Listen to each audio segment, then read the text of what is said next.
देख रहे खबर उत्तर प्रदेश और मैं हूं आपके साथ सत्यम गौर। उत्तर प्रदेश की खबरों का रुख करेंगे और सबसे पहले बात करेंगे उत्तर प्रदेश के अमरोहा की। भले ही योगी सरकार ने भूमाफियाओं के खिलाफ कार्रवाई हो रही हो और दावे भी ठोके जा रहे हों, कोई भी भूमाफिया योगी सरकार में पनप नहीं सकता, लेकिन अमरोहा में योगी सरकार के सत्ताधारी भाजपा के नेताओं ने जमीन के स्वामित्व को लेकर वर्चस्व की लड़ाई शुरू कर दी है, जिसपे भाजपा के दो नेताओं ने अलग अलग गुटों की अगुवाई की है। हालांकि इस लड़ाई में दोनों ही भूमिका पर्दे के पीछे की है। कागजों में इसके लोग शामिल हैं। मामला शहर कोतवाली क्षेत्र के कंगर सराय मार्ग पर स्थित भूमि का बताया जा रहा है, जहां पर भूमि पर दो पक्ष अपना स्वामित्व जता रहे हैं।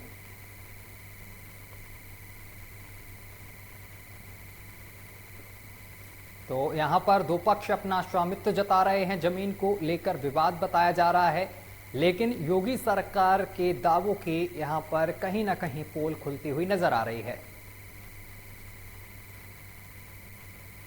तो मामला शहर कोतवाली क्षेत्र के कंगर सराय मार्ग पर स्थित भूमि का बताया जा रहा है, जहां पर भूमि पर दो पक्ष अपना स्वामित्व जता रहे हैं। अखिल भारतीय विद्यार्थी परिषद के पूर्व नेता सचिव चौधरी ने दावा किया है कि उन्होंने 1.25 बीघा जमीन का एग्रीमेंट मकबूल अहमद से कराया और जिस पर उन्होंने खुद के काबिज होने के भी दावे किए हैं, जबकि दूसरे पक्ष विकास शर्मा और गौरव गुर्जर ने दावा किया है कि उन्होंने दिल्ली निवासी नदीम और नकी से 13 बीघा जमीन का एग्रीमेंट कराया है।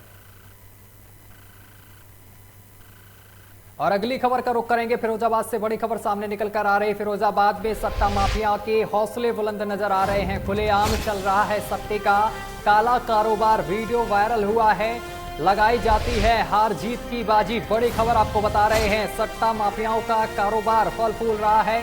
युवा पीढ़ी हो रही है बर्बाद। सट्टा माफिया कर रहे हैं चांदी यहां पर और पुलिस की सय पर ये कारोबार फूल रहा है। इस वक्त की बड़ी अहम खबर आपको बता रहे हैं, जहां पर आपको बताते चले कि सट्टा माफियाओं का काला कारोबार फल फूल रहा है। पुलिस की सय भी इसमें बताई जा रही है। थाना दक्षिण क्षेत्र नई बस्ती का पूरा मामला बताया जा रहा है। इस वक्त की बड़ी और अहम खबर आपको बता रहे हैं, जहां पर आपको बताते चले कि फिरोजाबाद में सट्टा माफियाओं का हौसले बुलंद हैं और खुलेआम चल रहा है सट्टे का काला कारोबार और वीडियो भी इसका वायरल हुआ है। युवा पीढ़ी बर्बाद हो रही है। सट्टा माफिया कर रहे हैं चांदी और पुलिस की सय पर यह कारोबार फल फूल रहा है।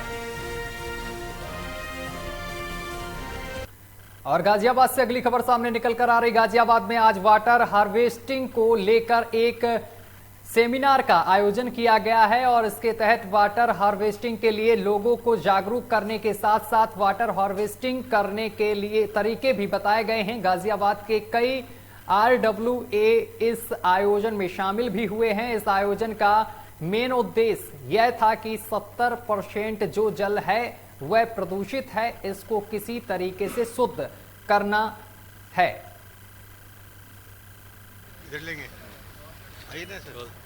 एक कॉन्फ्रेंस का आयोजन किया गया है जिससे जागरूक किया जा रहा है कि वाटर हार्वेस्टिंग के लिए तो क्या कदम उठाएंगे RWA गाजियाबाद? देखिए, ये जो आयोजन है उत्तर प्रदेश के इतिहास में पहली बार हो रहा है। ये जो राष्ट्रीय सम्मेलन है हमारा RWA का, उत्तर प्रदेश के इतिहास में पहली बार गाजियाबाद के इस ऐतिहासिक स्थल पे हो रहा है, जो दुनिया का सबसे दूसरा प्रदूषित शहर रहा है। आज की डेट में हमारा प्रयास ये है कि प्रदूषण जो जल है हमारे इस धरती में, उसका 70% जो जल है वो प्रदूषित है। सर, ये 8वीं कॉन्फ्रेंस का आयोजन किया गया है RWA द्वारा, ये क्या है पूरा? ये sir 8th national conference of RWA है। इससे पहले ये विशाखापट्टनम, बॉम्बे, हैदराबाद, दिल्ली बड़े बड़े शहरों में होती रही है। ये पहली बार है कि यूपी जैसे स्टेट में और गाजियाबाद जैसे शहर में ये पहली बार हो रहा है। ये बहुत बड़ा एक हमारे लिए तो अचीवमेंट। चलिए खबरों में आगे बढ़ेंगे, बात करेंगे जालौन की। जालौन में सरेआम दबंगों के हौसले बुलंद हैं। युवक को दौड़ाकर यहां पर पीटा है। बड़ी खबर आपको बता रहे हैं, 1 दर्जन दबंगों ने युवक के साथ मारपीट की है। पेट्रोल पंप पर लगे CCTV में घटना कैद हो गई है। मारपीट का वीडियो जमकर सोशल मीडिया पर वायरल हो रहा है और कोतवाली के दलगंजन तिराहे का ये पूरा मामला बताया जा रहा है। इस वक्त की बड़ी और अहम खबर आपको बता रहे हैं, जहां पर आपको बताते चले कि दबंगों के हौसले बुलंद हैं। एक युवक के साथ मारपीट करने का वीडियो सोशल मीडिया पर तेजी से वायरल हो रहा है। और जौनपुर से अहम खबर सामने निकल कर आ रही, शोषित वंचित समाज सम्मेलन कल AIMIM के राष्ट्रीय अध्यक्ष असदुद्दीन ओवैसी करेंगे सम्मेलन का आयोजन और सम्मेलन में जनसभा को भी संबोधित करेंगे। असदुद्दीन ओवैसी बड़ी और अहम खबर आपको बता रहे हैं, AIM के अध्यक्ष इस सम्मेलन को संबोधित करेंगे।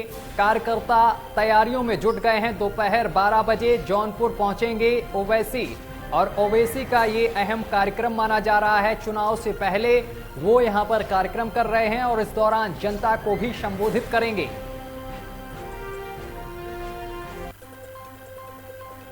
और झांसी के मौरानीगंज रेलवे स्टेशन से गुजरने वाली मालगाड़ी से एक युवक की मौत हो गई है। मौत के बाद परिजनों में कोहराम मच गया है। घटना की जानकारी मिलते ही मौके पर पहुंची पुलिस ने शव को कब्जे में लेकर पोस्टमार्टम के लिए भेज दिया है। फिलहाल पुलिस आगे की कार्रवाई में जुट गई है। और अगली खबर लखनऊ के मोहनलालगंज से सामने निकल कर आ रही है। लखनऊ के मोहनलालगंज सामुदायिक स्वास्थ्य केंद्र में दवाओं का संकट देखने को मिल रहा है। अधीक्षिका ज्योति कामले से नहीं संभल रहा है अस्पताल का कारभार। आपको बताते चले कि अस्पताल में दवाइयों का अभाव देखने को मिल रहा है। जो अधीक्षिका हैं ज्योति कामले, इनसे कारभार अस्पताल का अब नहीं संभल रहा है। अस्पताल मैनेजमेंट भी यहाँ पर तमाम दिक्कतें झेल रहा है। बुखार के मरीजों को नहीं मिल पा रही है समय से दवाइयाँ। बच्चों को देने वाली पैरास्टामोल जो भी दवाइयाँ हैं वो भी अस्पताल में मौजूद नहीं है। सर्दी जुकाम खांसी की दवाइयाँ अस्पताल में नहीं है। अस्पताल दवाइयों के संकट से जूझ रहा है। और मेरठ में मकान गिरने से उसके नीचे दबे बच्चे की मौत के बाद परिजनों में कोहराम मच गया है और परिजन यहां पर आक्रोशित नजर आए हैं। बिल्डर द्वारा खोदा जा रहा था अवैध बेसमेंट और उसका आपको बताते चले कि बराबर का मकान गिरने से यहां पर कल बच्चे दब गए थे और परिवार के लोग 4 साल के यहां पर बच्चे इसमें दब गया था और जिसके बाद यहां पर परिवार गुस्साया हुआ है, आक्रोशित है। जिलाधिकारी और SSP घटनास्थल पर पहुंचे हैं और कार्रवाई करने की बात उन्होंने कही है। नहीं जी, 3-4 दिन से मजदूर लग रहे थे लेकिन थोड़ी थोड़ी खुदवा रहे थे, लेकिन जब हम वहाँ से चले गए तो उन्होंने जो है वो 3-4 मजदूर लगवा के गैल सारी खुदवा दी, जिससे हमारा मकान गिर गया और हम बिल्कुल रोड पर आ गए एकदम। और जी, और हमारा जो है, मेरा जो भाई है छोटा सत्येंद्र कुमार जिसका नाम है, उसका एक बेटा है 5 साल का, वो वहीं मौके पर ही उसकी मौत हो गई है। और जो मेरा उससे बड़ा भाई है यानी कि पवन कुमार भाई मेरा, उसकी लड़की दयावती हॉस्पिटल में एडमिट है जो गंभीर अवस्था में ICU में भर्ती है। और मेरी माताजी भी वहीं पर ही दयावती हॉस्पिटल में ICU में भर्ती है।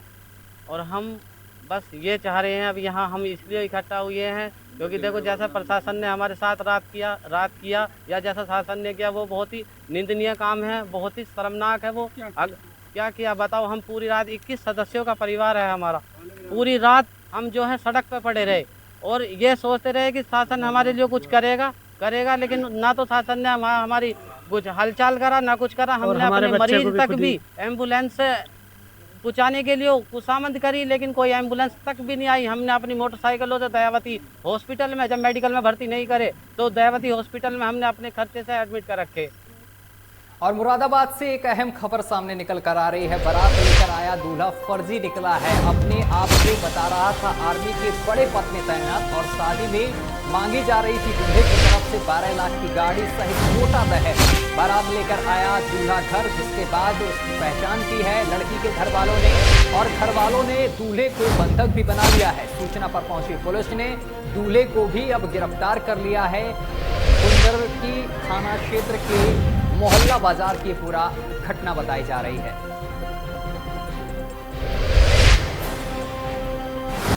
और प्रतापगढ़ से अहम खबर सामने निकल कर आ रही, प्रयागराज अयोध्या हाईवे पर दिखा है तेज रफ्तार का कहर। तेज रफ्तार ट्रक की टक्कर से युवा व्यापारी की मौत हो गई है। टक्कर के बाद ट्रक भी हाईवे पर पलट गया है और लंबा जाम भी लग गया है। मंडी से दुकान बंद कर बाइक पर सवार होकर जा रहा था मृतक जिसके बाद ये हादसा देखने को मिला है। नगर कोतवाली के चिलबिलिया ओवरब्रिज का ये पूरा मामला है, जहां पर ये हादसा देखने को मिला है और हादसे में व्यापारी की मौत हो गई है।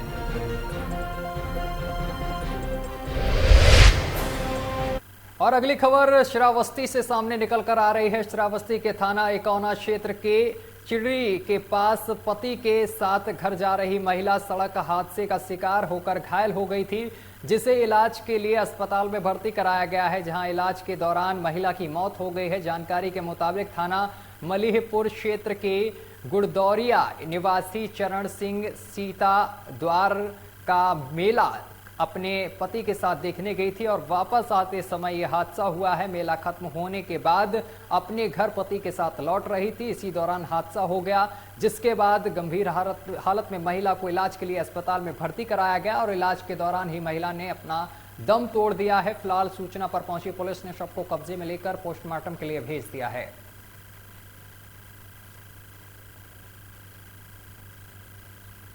और बीजेपी नेता का एआईएमआईएम प्रमुख ओवैसी को मुंहतोड़ जवाब उन्होंने दिया है। सांप्रदायिकता की बात करने वाले ओवैसी को यूपी से खदेड़ दिया जाएगा, ये बीजेपी नेता ने पलटवार किया है और यहां पर निशाना साधा है एआईएमआईएम पर और उन्होंने कहा है कि ओवैसी को उत्तर प्रदेश से खदेड़ दिया जाएगा।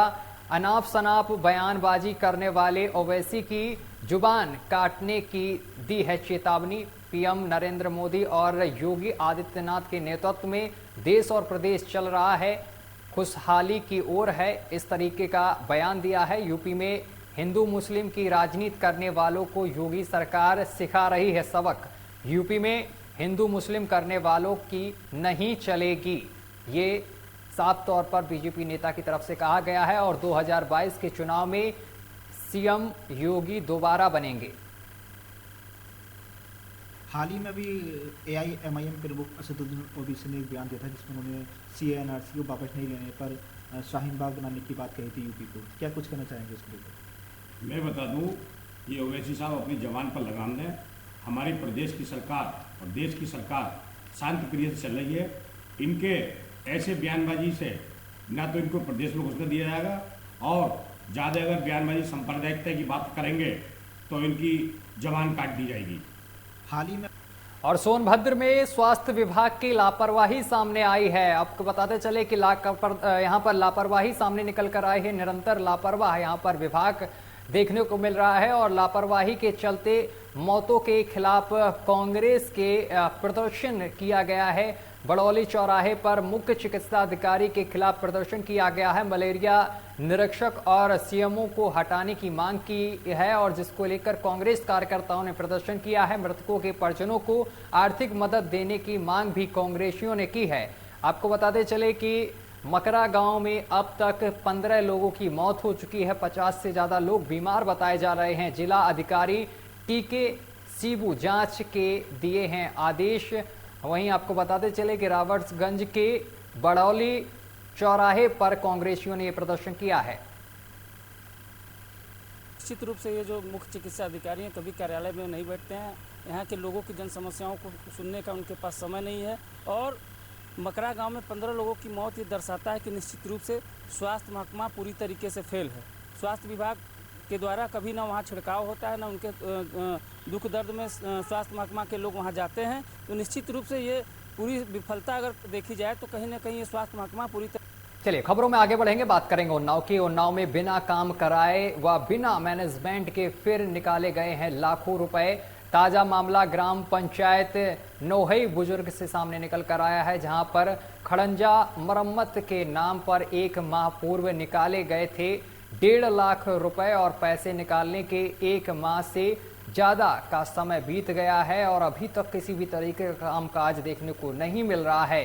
कोई भी मरम्मत का कार्य नहीं देखने को मिल रहा है और मरम्मत का कार्य लोकमंच के कैमरे में ग्राम प्रधान मैकूलाल व ग्राम सचिव वेद प्रकाश का पूरा भ्रष्टाचार कैद हो गया है। लोकमंच की टीम के गांव पहुंचते ही ग्राम प्रधान व सचिव यहां पर मामले को सुलटाने में और भ्रष्टाचार में लिप्त ग्राम प्रधान व ग्राम सचिव सत्ता पक्ष के नेताओं से अधिकारियों को फोन कराकर यहां पर देखते हुए मिले हैं, यानी कि मामले को दबाते हुए साफ तौर पर दिखे हैं। लेकिन लोकमंच के कैमरे पर कुछ तस्वीरें वहां पर कैद हो गई।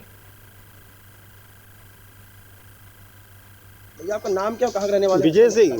कौन सा और गांव कौन सा है? भाई यही रही, जहाँ खड़े हैं यही रहे। खड़ंजा जो कैलाश की बोरिंग से लेकर समुदाय भवन तक है, हाँ। ये कब बना था? अरे ये बना रहा है मनोज सेठ लगा जो प्रमुख भी रहा है। हाँ। तब अभी क्या ये नए प्रधान जो आपके बने हैं मैकू लाल, हाँ। उन्होंने कोई मरम्मत कोई काम कराया इसमें? कुछ नहीं। पैसा तो निकाल लिया 1.5 लाख रुपया बता करके। हाँ तो निकाली, वो अलग की बात है। बजरा कौन सा है? नवाई बुजुर्ग है, ग्राम पंचायत। नाम क्या है? राम सेवक सिंह। आप जिस खड़ंजे पे खड़े हैं, क्या इसमें कोई आपके प्रधान जो मैकू लाल है कोई काम कराया, मरम्मत कराई? नहीं। कब हुआ था? ये सत्तापाल ने करवाया। कब?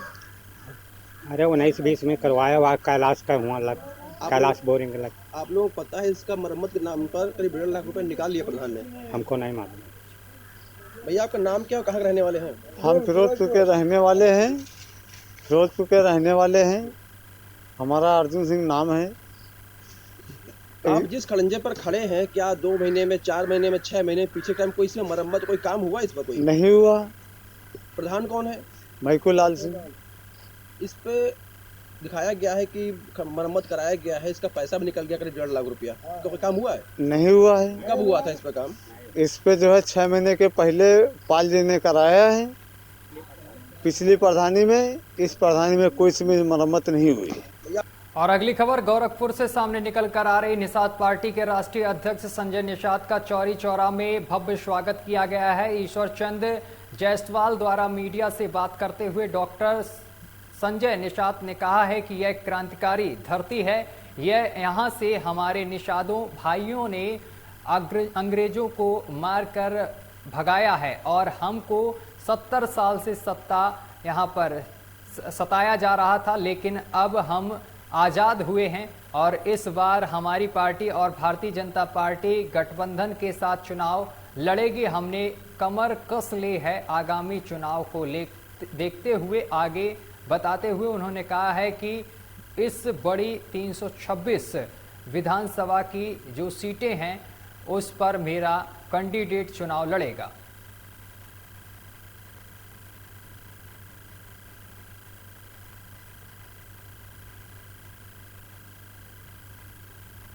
और नोएडा इंटरनेशनल एयरपोर्ट का शिलान्यास करने के लिए 25 नवंबर को प्रधानमंत्री नरेंद्र मोदी जेवर आ रहे हैं और उनके आने से पहले तैयारियां जोरों पर दिखाई दे रही हैं। टूटी सड़कें बनाई जा रही हैं। प्रशासनिक अमला रंग पोताई में यहां पर लगा हुआ है। और आपको बताते चले कि लेकिन प्रधानमंत्री के कार्यक्रम वाली जगह से ठीक 700 मीटर की दूरी रोही गाँव रोही के सभी घरों को एयरपोर्ट के लिए भूमि अधिग्रहण के बाद ढह दिया गया था, लेकिन अब तक 100 किसान परिवार ऐसे हैं जिन्हें या तो मुआवजा नहीं मिला है, अगर मुआवजा मिला भी है तो कानून के मुताबिक शहर में रहने वाले प्लॉट नहीं मिला है। 45 साल के ओमपाल पिछले 3 साल से पॉलीथीन के तमाखू में रह रहे हैं। आपको बताते चले कि पॉलीथीन के तंबू में रह रहे हैं और उनको भी अभी तक घर नहीं मिला है। ओमपाल को अब तक कोई मुआवजा नहीं मिला है, ना ही भूमि अधिग्रहण कानून के तहत रहने के लिए प्लॉट दिया गया है। चलिए बुलेटिन में अभी के लिए बस इतना ही। देश दुनिया की तमाम खबरें देखने के लिए देखते रहिए लोकमंच न्यूज।